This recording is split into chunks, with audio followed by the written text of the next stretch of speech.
Good morning সবাইকে। আশা করছি সবাই খুব ভালো আছেন। আমিও খুব ভালো আছি। সকালে গাছে এত ফুল দেখে মনটা এমনিই খুব ভালো হয়ে গেল। স্নান হয়ে গেছে। আজ ইচ্ছে করলো শাড়ি পরার। সব সময় তো শাড়ি পরা হয়ে ওঠে না।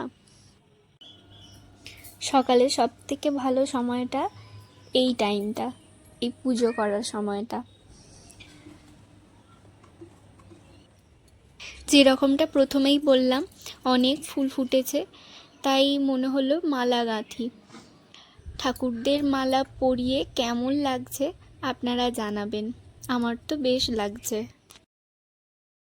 আমি আমার মতো করে পুজো করি, বেশি নিয়ম আমি জানি না। যতটুকু জানি সেইভাবেই আমি করার চেষ্টা করি।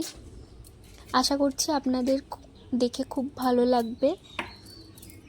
আপনারা অনেকেই আমার ভিডিও দেখেন, কিন্তু কোনো রেসপন্স করেন না।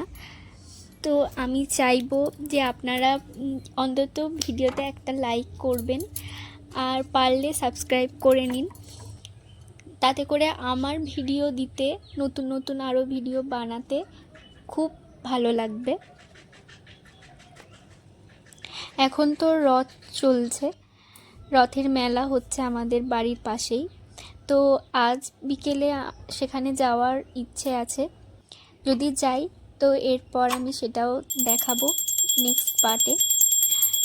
আর আমার এই ভিডিওটা যদি আপনাদের ভালো লাগে তাহলে প্লিজ একটু লাইক করে দেবেন। সবাই সুস্থ থাকবেন, ভালো থাকবেন। দেখা হচ্ছে নেক্সট ভিডিওতে।